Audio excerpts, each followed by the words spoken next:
Bienvenidos, bienvenidas a su programa La Voz de los Derechos Humanos, un programa educativo, formativo, que llega a todos ustedes gracias a la gentileza de la Escuela de Graduados de Derechos Humanos y de Derecho Internacional Humanitario, dirigida por el coronel Jorge Luis Vázquez Suárez, Ejército de la República Dominicana.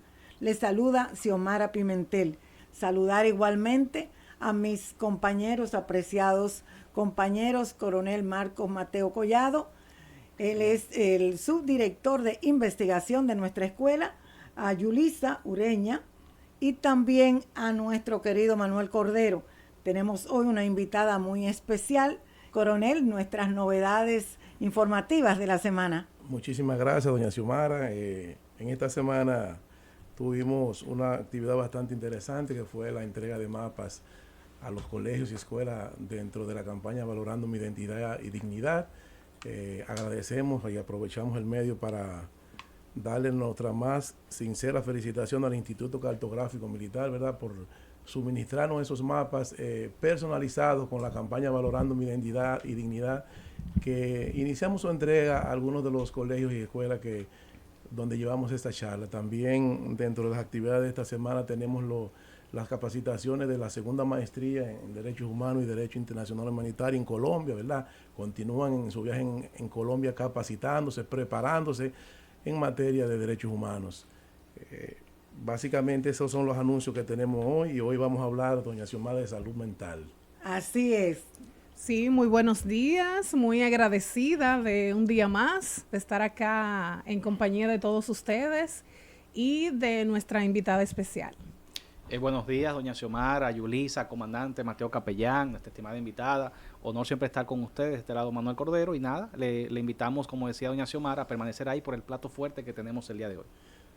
Así es, Manuel, es un plato fuerte. Tenemos una profesional de alta gama a nivel de salud mental, ¿verdad? Vamos a hablar con nuestra estimada mayor Hilda Aquino Burgos, psicóloga de la clínica de nuestro glorioso Ejército de República Dominicana, quien conversaremos sobre salud mental, un derecho al bienestar emocional y psicológico. Y eso está muy ligado básicamente a lo que establece el artículo 12 del Pacto Internacional de los Derechos Económicos y Sociales y Culturales, que reza de la siguiente manera: la salud mental es un componente esencial del bienestar integral de las personas y está estrechamente vinculado al respeto y garantía de los derechos humanos.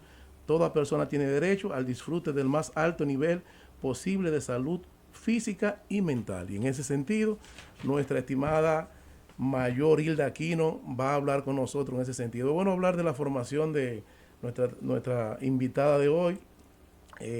Ya hablamos que es psicóloga clínica, ¿verdad?, con una maestría en psicología clínica por la UAS, licenciada en psicología clínica por la UAS también, tiene una especialidad en trastornos del espectro autista, es también diplomada en intervención efectiva del autismo, también es diplomada en terapia del habla, diplomado también en aplicaciones de técnicas de la conducta y manejo disciplinario. También cuenta con un diplomado en diagnóstico y terapia de disfunción para el aprendizaje. Nuestra invitada sirve en el Hospital Universitario Docente Central de las Fuerzas Armadas como jefa del Departamento de Psicología. También en la Fundación Vida y Esperanza como psicóloga. En el Instituto de Intervención Efectiva, Investigación Psicológica. Así que muy bienvenida. Estamos aquí maravillados de contar con usted, con su presencia, una persona exquisita, una profesional brillante. Muchísimas gracias, buen día para todos, encantadísima, y es un honor estar con ustedes. Gracias. A muy ustedes. Bien, muy bien, en ese sentido vamos a abordar a nuestra invitada con las preguntas, ¿verdad?, relacionadas al tema que vamos a tratar hoy. Y una pregunta que resulta obligatoria es conocer cuál es la importancia para un individuo, para una persona, gozar de una salud mental adecuada. Cuando hablamos de salud mental, estamos hablando de ese equilibrio entre lo emocional, lo psicológico y lo social. Ya se pueden imaginar ustedes la implicación que da para ese individuo tener esas tres vertientes cubiertas. A veces es cuesta arriba tenerlas las tres, pero si hay intención de tener emociones saludables, de tener salud mental, de tener ese equilibrio y obviamente que el Estado proporcione eso, ya es ganancia. Una persona con un equilibrio a nivel de salud mental es aquel que tiene buenas relaciones o relaciones saludables con su entorno. Es aquel que es capaz de identificar si tengo algo o hay una situación que me está generando malestar. Puede darse cuenta si yo como individuo tengo necesidades de ir, de contar con un terapeuta. Aquel que tiene salud mental sabe y reconoce cuáles son sus habilidades, tiene un más o menos concepto saludable de su persona, un autoconcepto propicio para no dejarse manipular. Es aquel que es capaz de decir estoy aquí si aquel me necesita. Todo eso implica tener salud mental. Sí, importantísima la salud mental en todos los aspectos. Es básica, Sí. es neurálgica.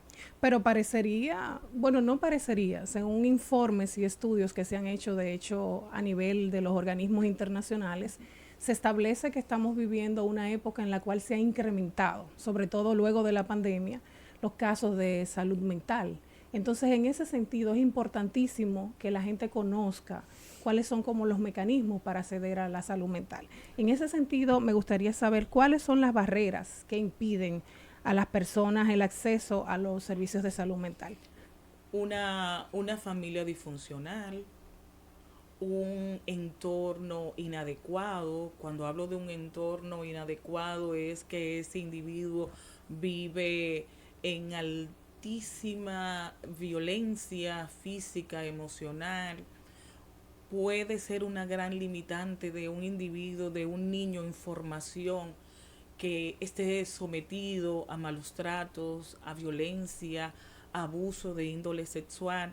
Es posible, es más, no es posible, está garantizado que aquel a primera años de su vida que ha sido sometido a malos tratos, a violencia, abuso, su estructura de personalidad se va a ver afectada. Sí. Pero si nos vamos a algo que puede ser ligero, que puede ser como fácil de poder adquirir ese buen equilibrio, ese balance entre lo emocional y psicológico, una persona que tiene una buena estructura familiar, definitivamente. Pero ¿considera usted que como que los tabúes mentales todavía son un obstáculo justamente para que las personas puedan acceder a salud mental? Definitivamente. Vivimos a diario, vivimos semanal en nuestro hospital universitario docente central de las Fuerzas Armadas. El dar un diagnóstico a una madre de una condición que va a ser para toda la vida, una condición que bien o mal tenemos, a Dios las gracias, buenos terapeutas, tenemos espacios físicos que pueden albergar a esas personas, pero cuando en la familia, cuando esa base importantísima, papá y mamá, tienen esa resistencia a un diagnóstico, es una gran limitante, obviamente. Hablar de salud mental me encanta, Sí. párenme, párenme. Todo lo contrario. Todo lo contrario. Me apasiona, me apasiona. Puede explayarse, no hay problema con eso. Gracias. Comandante Aquino Burgos, muy interesante lo que usted dice. Y a propósito de eso, una de las grandes cosas que, digamos que la gente a veces le crea una barrera a la hora de buscar salud mental, precisamente ese estigma de cuando recibe un diagnóstico, de que me digan que estoy loco, que tengo algún tipo de afección. Y esto tiene que ver, estar muy alineado con el tema de la privacidad, de que cada persona quiere llevar su proceso de manera privada. Que aunque yo reconozca que tengo una situación, no quiero divulgarlo, no quiero que la gente me rechace por eso. Y me gustaría saber precisamente cómo podemos nosotros proteger los derechos de la privacidad de las personas que buscan una atención a la salud y mental. Esto es inherente cuando están las personas, los individuos, buscando psicoterapia, haciendo ese encuadre terapéutico. Es vital y hacerlo como punto número uno, que ese individuo entienda que lo que se habla ahí en psicoterapia se queda en absoluta discreción y confidencialidad, que hacer un buen rapport, o sea, esa vinculación, ese encuadre, esa alianza entre el terapeuta y esa persona que busca ayuda, sabe que es un lugar seguro, sabe que lo que yo comento, lo que se trabaja, el proceso, se va a quedar en absoluta discreción. Eso es vital, porque hace que el individuo se enganche en el proceso de psicoterapia. Sin embargo, cuando vamos a psicoterapia y hay una afectación, por ejemplo, una individua, una adolescente o un adolescente que tenga características del trastorno límite de la personalidad, es que vive a sí mismo como al borde de sus emociones, y me dice, por ejemplo, a mí como terapeuta, sabes, Isla, yo no tengo la certeza que cuando salga de acá me pueda lastimar. ¿Qué puedo hacer? El terapeuta tiene que ser casi un sacerdote, tiene que guardar eso que es confidencial, ¿no? Porque la misión de un buen terapeuta es salvaguardar la integridad física, social y emocional de ese individuo.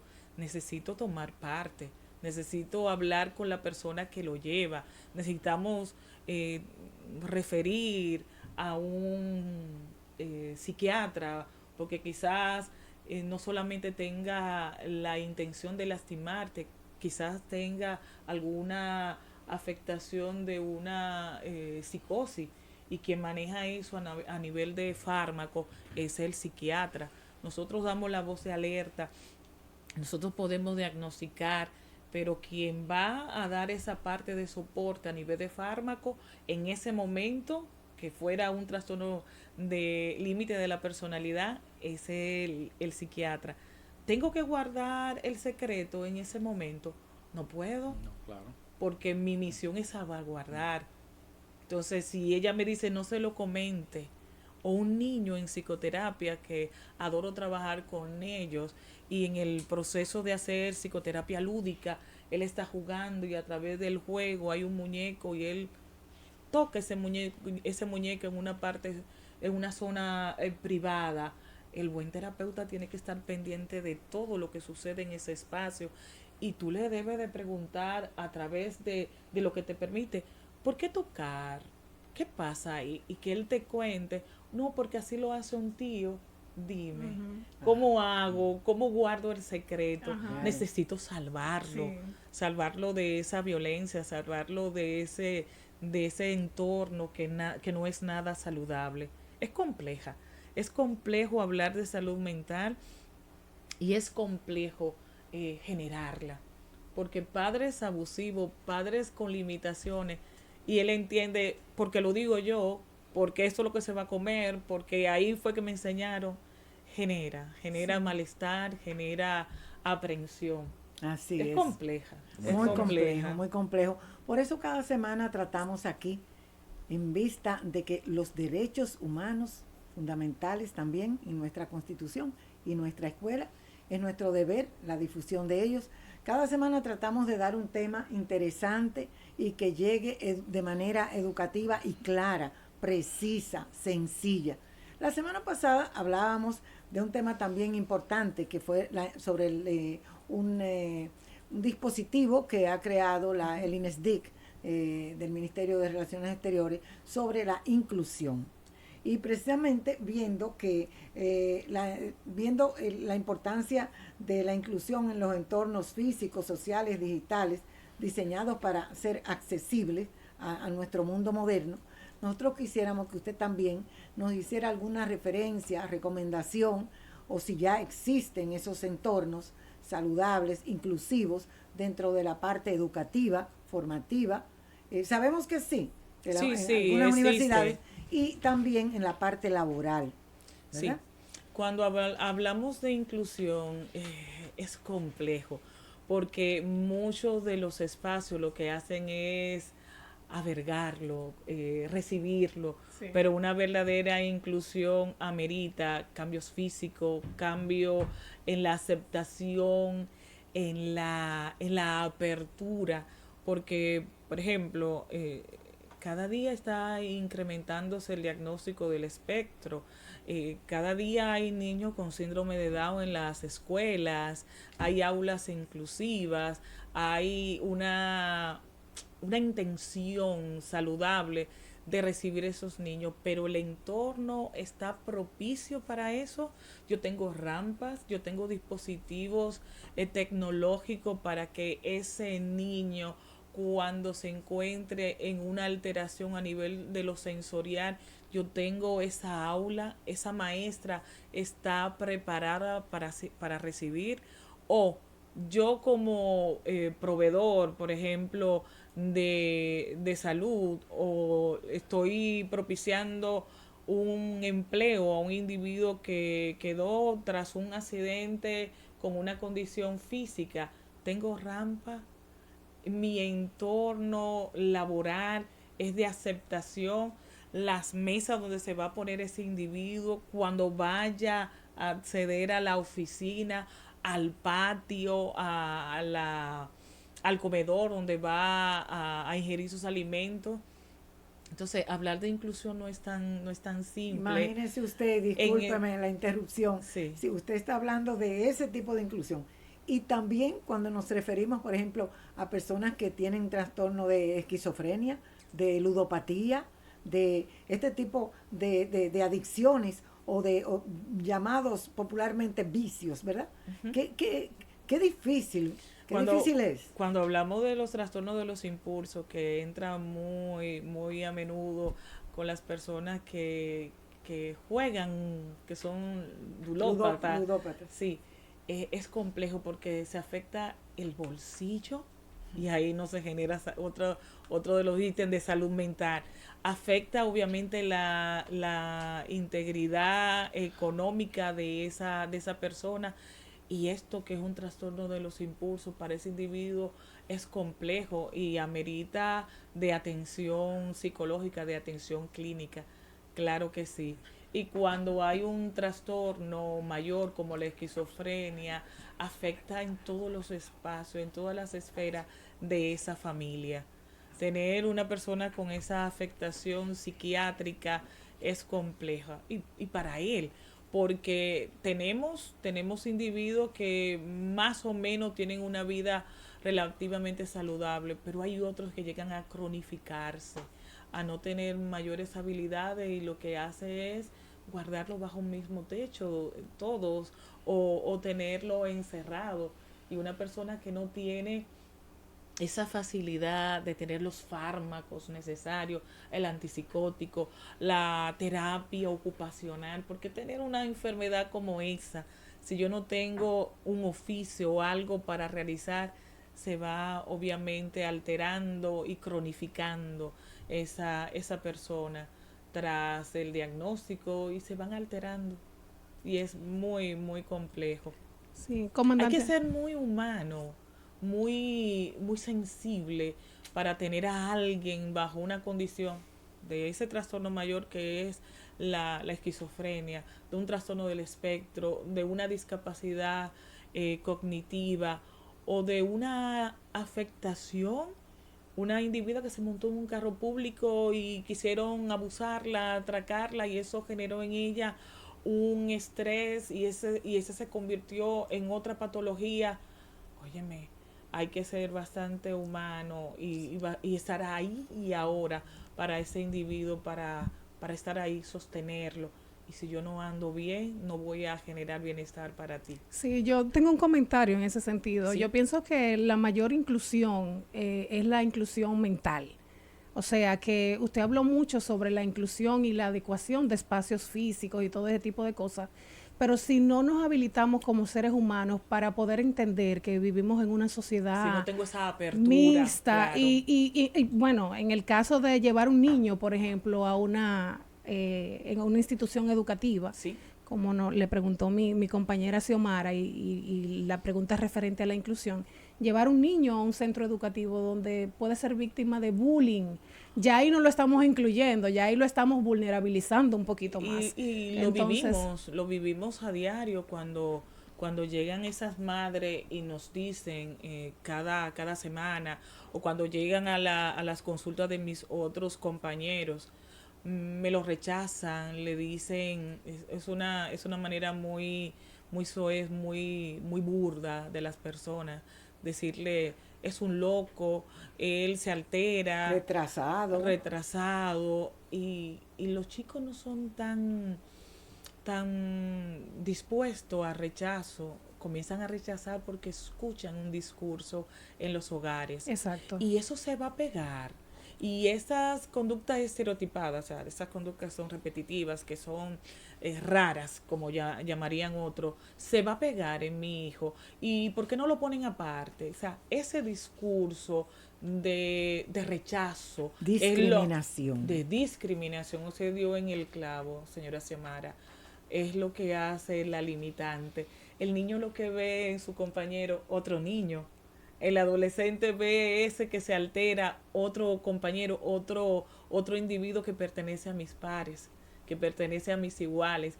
Pero si hay un discurso de menosprecio, de discriminación, va a ser cuesta arriba poder hacer eso que es tan importante, la aceptación. Cuando hay aceptación no hay límite, no importa el diagnóstico, y ahí comienza la sanación. Mayor Hilda del Ejército de República Dominicana, Hilda Aquino, y bastante interesante todo este tema. Y en ese sentido, y continuando con la temática del programa, me gustaría saber qué rol juega en una persona que ha sido diagnosticada con algún tipo de situación de salud mental, una correcta alimentación y un correcto descanso en su entorno, en su forma, en lo que va a hacer para afrontar los desafíos que le trae el día a día. Es vital. Y sin diagnóstico, con diagnóstico, el individuo que no tiene una buena higiene del sueño, un sueño reparador, un individuo que no tiene una buena ingesta alimentaria, tiene alteraciones, porque si a mí me falta algún componente de vitaminas, de nutrientes, de proteínas, evidentemente mi cerebro se va a ver afectado, va a haber una alteración bioquímica. Cuando hay una alteración bioquímica, por ejemplo, oxitocina, serotonina, dopamina, o sea, es tan importante la buena alimentación y la buena regulación a nivel del sueño, porque te da estabilidad. Una cosa, mi estimada comandante Aquino, que está afectando mucho la salud mental hoy día, que consideramos, es el estrés. La gente vive muy estresada y uno no se da cuenta en la calle, la gente vive con muchas complicaciones en la mente y un estilo de vida muy rápido. Entonces, ¿cuáles serían las principales estrategias que usted como profesional de la salud nos daría que se pueden utilizar para manejar el estrés en la vida diaria? Teniendo en cuenta que el estrés es externo, que lo que es interno son las angustias, la ansiedad. Si yo tengo estrés, yo tengo que identificar qué es lo que me está provocando aprensión.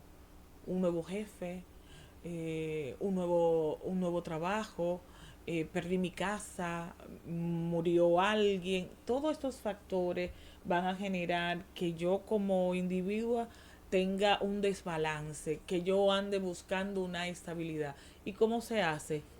Alimentación, ejercicio, tener la convivencia saludable con mis pares, con mi pareja, el tener esa comunicación constante, el poder, como le decía, identificar. Pero esto es lo que me está generando esta aprensión, este insomnio. Si yo identifico, yo puedo regular mis emociones. Yo puedo decir, pero esto me está generando más que bien, es un malestar. Necesariamente tengo que sacarlo de mi vida. Es posible que no, porque si saco esto voy a dejar de percibir dinero. Yo puedo hacer alguna regulación, decir, esto hasta aquí, estas 8 horas laborables, lo que voy a trabajar, salgo del trabajo y yo no me lo voy a llevar a la casa. Así es. Bueno, pues cada vez más dándole importancia a las empresas en el tema de responsabilidad social, ¿qué usted nos recomendaría para nosotros ayudar a ese control de emociones? Primero el nuestro y luego el del prójimo. Es así. Cuando hablamos de esto, de regulación de las emociones, es importantísimo saber que no hay emociones ni malas ni buenas, que son emociones las emociones son biológicas, son nuestras y llegan como un regulador, como un medidor. Si yo puedo como comunidad darme cuenta de que esta persona tras este evento está rara, vamos a llamarlo entre comillas, está hiperactivo, está aletargado en el paso, en el hablar, poder identificar hace que yo me comprometa como comunidad, como iglesia, como comunidad de pastores, como escuela. Cuando hablamos de poder identificar, te hace que responsable, porque cuando hay una comunidad saludable y hay un individuo que altera y yo puedo identificar y dar la voz de alerta, eso me hace a mí responsable. Y esa responsabilidad la tiene también el Estado. El Estado cuando proporciona hospitales con un gran equipo de terapeutas, un gran equipo de salud mental, ya está proporcionando. Cuando hay en la comunidad alguien que dice, esto se pareció a una compañera y cuando hizo esto, la llevamos a este dispensario, la llevamos a este hospital y hubo una mejora. Cuando tú te haces consciente de tu entorno, hay un gran avance. Es así.